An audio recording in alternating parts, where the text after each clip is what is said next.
$4.80. That is what the grocery store charges for a single 16-ounce bottle of kombucha. Sugar water that somebody let bacteria eat before you did. There's a living organism you can buy on Amazon for $15 that produces unlimited kombucha forever. It reproduces itself. It feeds on sugar and tea. It requires no electricity, no special equipment, and no skill beyond boiling water and telling time. You set it on your counter, forget about it for 7 days, and come back to a gallon of probiotic-rich fermented tea that would cost $40 at the store. The global kombucha market is worth $3.5 billion, and that entire industry is built on one assumption, that you will never learn how easy this is.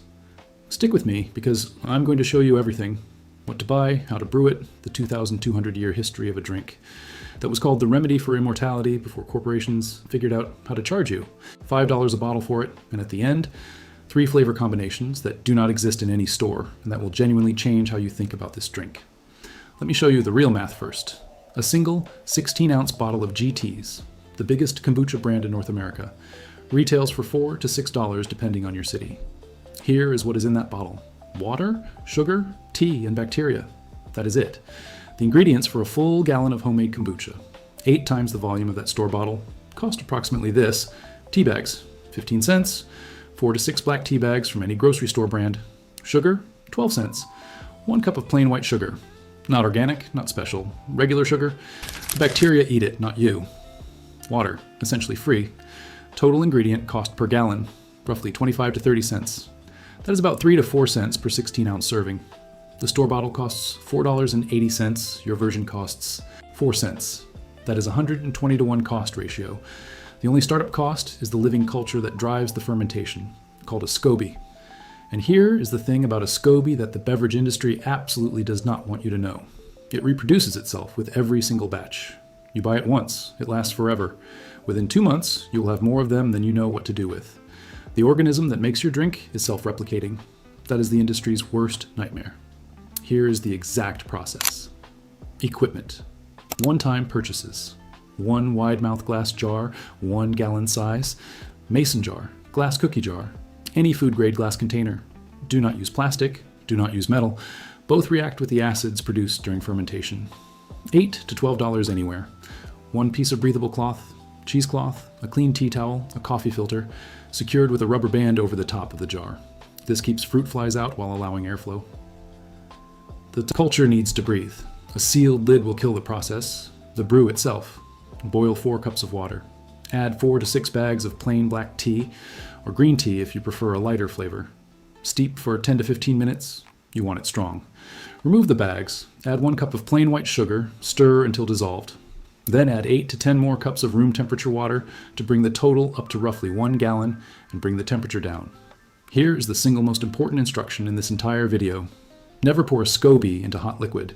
Heat kills the culture. The sweet tea must be at room temperature or below before anything living goes in. Pour the cooled sweet tea into your glass jar. Gently place the SCOBY on top. It may float, it may sink, either is completely fine. Pour in any starter liquid that came with it. Cover with the cloth, secure the rubber band, place it somewhere at room temperature between 68 and 85 degrees Fahrenheit. Not in direct sunlight, not in the fridge. Then walk away for 7 days. That is the complete process. You have just started your first batch of kombucha. At day 5, start tasting with a clean straw or spoon. Too sweet means the bacteria have not finished eating yet. Give it 2 to 3 more days. Too tart means you have gone slightly long. Next batch, pull it a day earlier. The sweet spot for most people is 7 to 10 days. Warmer kitchens ferment faster, cooler ones take longer. You will find your rhythm within 2 batches. Now the fizz, because this is where it goes from useful to genuinely exciting. When your first fermentation is done, remove the SCOBY and about 2 cups of finished kombucha and set those aside. That is your starter for the next batch, and it begins immediately, because now you are in a continuous loop. Pour the remaining kombucha into sealable glass bottles. Swing top bottles work perfectly. Add a small amount of fruit, juice, or ginger to each bottle. Cap them tightly and leave at room temperature for 2 to 4 days. The residual bacteria and yeast consume the fruit sugars in the sealed bottle, producing carbon dioxide with nowhere to escape. When you open it, real natural carbonation, the kind the store puts in its bottles, are produced by the exact same biology in your kitchen. One honest warning: burp the bottles once a day by cracking the cap briefly. Fermentation produces real pressure in a sealed container. An over-fermented sealed bottle can actually explode. Open over a sink the first few times until you understand how your bottles behave. Here's what I did not know until I actually tried this. I was standing in a grocery store last year looking at kombucha bottles priced between $4 and $6 each. I was buying 2 a week for gut health. I did the math standing in the aisle. 2 bottles a week, $10 a week, $40 a month, nearly $500 a year on fermented tea. I went home and ordered a SCOBY on Amazon. It arrived in a sealed pouch with starter liquid. 7 days after my first batch, I had a gallon of kombucha that tasted better than anything I had bought at the store, because I could control the sweetness, the strength, the fermentation time, everything. That was over 8 months ago. My total ingredient cost in that time has been about $12. The grocery store would have charged me over $300 for the same volume. And the thing that actually made me angry was not the money. It was how simple it was. I had been paying a 400% markup on a 15-minute process, followed by a week of doing absolutely nothing. This is not a wellness trend, and it is not a 2015 Brooklyn invention. Kombucha is one of the oldest fermented beverages in recorded human history. The most widely cited origin places it in northeast China, Manchuria, around 221 BCE during the Qin dynasty. Historical references describe it as the remedy for immortality, a tea-based fermented drink consumed in the emperor's court. Whether that name was literal or aspirational does not change the fact that a culture of bacteria and yeast living in sweetened tea was being deliberately cultivated and consumed as medicine over 2,000 years ago. Around 414 CE, the drink appears in Japanese records. According to one account, a Korean physician named Kombu brought the fermented tea to Emperor Ingyo of Japan to treat digestive ailments. The drink may have taken his name, Kombucha, tea of Kombu. By the early 1900s, it had spread across Russia and into Eastern Europe, where peasant communities fermented it in their kitchens using the same basic method: sweet tea, a living culture, time. During both world wars, sugar shortages disrupted home fermentation across Europe, and the practice declined. Then industrial food production expanded after 1945, and the commercial beverage industry moved in. Why ferment your own when you can buy a bottle? The answer, as always, is that the bottle costs 120 times more. Kombucha resurfaced in the American wellness movement in the 1990s when a teenager named G.T. Dave started brewing and selling it from his parents' kitchen in Beverly Hills in 1995. That brand became GT's Living Foods, now the largest kombucha company in North America, a company built entirely on selling something your great-grandmother made for free on her kitchen counter. Here is what actually happens inside the jar, because this is not magic and it is not pseudoscience. A SCOBY is a symbiotic culture of bacteria and yeast. The primary bacteria are from the genus Acetobacter, the same bacteria responsible for turning wine into vinegar. The fermentation runs in stages. First, the yeast consumes the sugar and breaks it into glucose and fructose, producing ethanol as a byproduct. Small amounts. Finished kombucha typically contains less than 0.5% alcohol, below the legal threshold for regulated alcohol beverages. Second, the Acetobacter bacteria consume that ethanol and convert it into acetic acid, the tart flavor you taste, along with gluconic acid, lactic acid, and a range of organic acids that drop the pH of the liquid to roughly 2.5 to 3.5. That acidity is what preserves the drink and creates an environment hostile to pathogenic bacteria. Third, during this process, the bacteria weave a cellulose mat across the surface of the liquid. That is the physical SCOBY disc you can see and touch. It is a living biofilm, and it grows a new layer with every batch. The mother culture literally builds a daughter. On the health claims, a 2021 study published in Current Developments in Nutrition found that kombucha consumption reduced oxidative stress markers, improved liver detoxification processes, and reduced intestinal dysbiosis in animal models.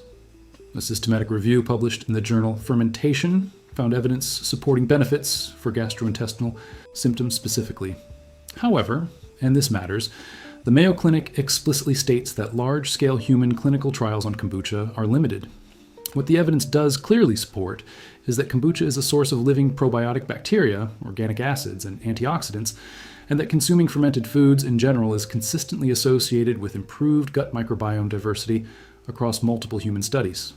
I'm not telling you this is medicine. I'm telling you it is a fermented food that costs 4 cents to make and $4.80 to buy. And the gap between those two numbers exists because of marketing, not because of science. Now the flavors, and this is where it stops being a health routine and becomes something you actually look forward to. Once your first fermentation is done and in bottles for the second ferment, you add whatever flavor you want before sealing. The kombucha absorbs it over 2 to 4 days, and you are building custom drinks that do not exist in any store. The first combination is a creation from my wife and I. It is what we call apple pie flavor, made with apple and cinnamon. 1 cinnamon stick and a few thin slices of fresh apple dropped into the bottle, capped and left for 3 days. It tastes exactly like liquid apple pie. The cinnamon works with the tartness of the kombucha in a way that should not work as well as it does. It does. The second is lemon and blueberry. Fresh blueberries cut in half so the juice releases, and a thin slice of lemon. 3 days. The blueberries turn the kombucha a deep purple. It tastes like something from a juice bar at $8 a bottle. The third, and this is also a creation from my wife and I, and is our favorite. That one is ginger and raspberry. A few thin slices of raw ginger and fresh raspberries.